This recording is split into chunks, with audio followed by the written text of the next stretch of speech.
श्री शिवाय नमस्तुभ्यम। हर हर महादेव।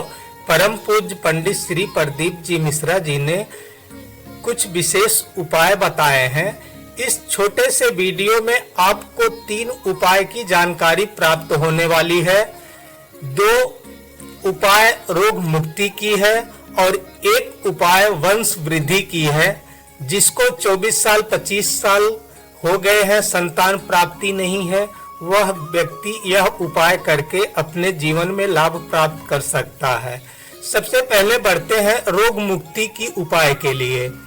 रोग मुक्ति के लिए पूज्य गुरु जी ने बताए हैं, जो व्यक्ति बीमारियों में घिरा पड़ा है, जिस व्यक्ति के जिंदगी में कष्ट ही कष्ट है, एक बीमारी समाप्त होती है, दूसरी बीमारी चालू हो जाती है, कोई न कोई कष्ट हमेशा जीवन में लगा है, तो वह व्यक्ति यह उपाय करके अपने जीवन में लाभ प्राप्त कर सकता है। यह उपाय करने के लिए आपको ज्यादा कुछ सामग्री की आवश्यकता नहीं है। यह उपाय करने के लिए आपको सिर्फ 1 लोटा जल और 2 दाने अक्षत के। अक्षत आप खंडित नहीं लेंगे, अक्षत जो साबुत रहेगा, साबुत अक्षत देख के ही लेना। 2 दाने चावल के आप उस जल के पात्र में डाल लें और अपने घर से वह जल लेकर किसी भी बेलपत्र के पेड़ के नीचे आपको यह उपाय 3 पेड़ में जल चढ़ाना है। सबसे पहले आपको बेलपत्र के पेड़ के नीचे जाकर जो आप जल लेकर गए हैं, उसमें से थोड़ा सा जल आप बेलपत्र के पेड़ के नीचे समर्पित कर दें। उसके बाद आप जो बचा हुआ जल है, वह आप पीपल के पेड़ में जल थोड़ा सा समर्पित कर दें और उस पात्र में थोड़ा जल बचा लें। उसके बाद आप या तो समी वृक्ष में या तो आप आंवले के वृक्ष में, 2 वृक्ष में एक जगह पे आपको जल समर्पित करना है। अगर आप आंवले में करेंगे तो आंवले में ही जल समर्पित करें। अगर आप समी पत्र में समर्पित कर रहे हैं तो आपको लगातार 7 दिन तक यह उपाय करना है।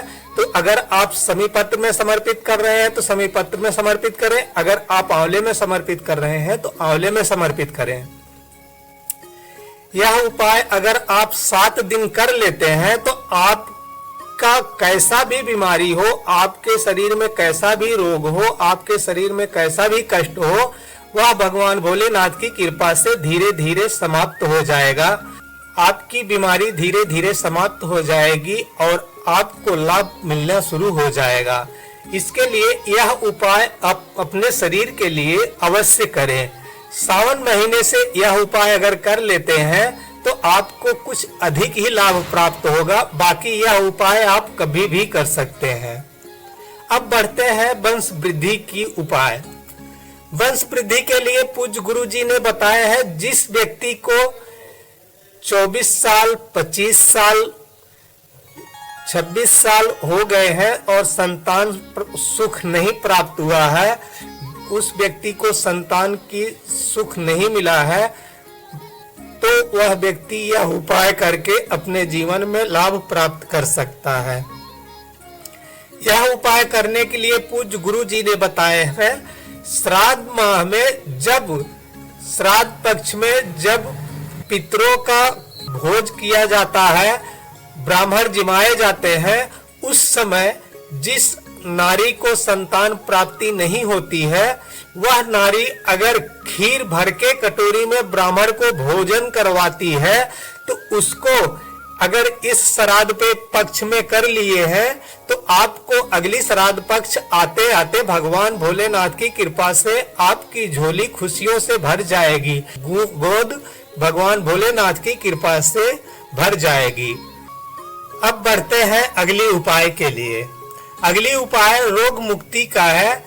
पूज्य गुरु जी ने बताया है, जिस व्यक्ति को पिछले जन्म की गलतियों से दुख भोगना पड़ रहा है, पिछले जन्म में जो भी गलती हुई है, उस गलतियों को वजह से अगर इस जन्म में आपको दुख भोगना पड़ रहा है, आपके शरीर में कष्ट है या आपके शरीर में कोई न कोई बीमारी हमेशा लगी है, बीमारी आपकी समाप्ति ही नहीं हो रही है, तो यह उपाय करके आप अपने जीवन में लाभ प्राप्त कर सकते हैं।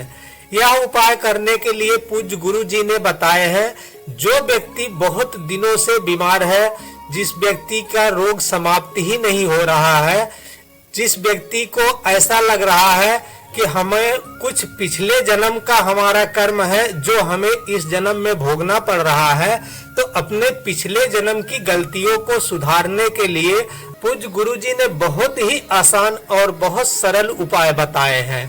तो यह उपाय करने के लिए आपको किसी भी प्रदोष के दिन कांवड़ जल जब आप चढ़ाते हैं, सावन में जैसे आप 2 लोटा जल अगर शंकर भगवान को चढ़ाने के लिए लेकर जा रहे हैं, तो प्रदोष के दिन आप कांवड़ जल शिव जी को चढ़ाने के बाद एक कनेर का फूल आप शंकर भगवान को अगर समर्पित कर देते हैं, तो आप रोग से छुटकारा पा जाएंगे। आपके शरीर में जितने भी रोग होंगे, जितने भी बीमारी होगी, सब धीरे धीरे समाप्त हो जाएगी।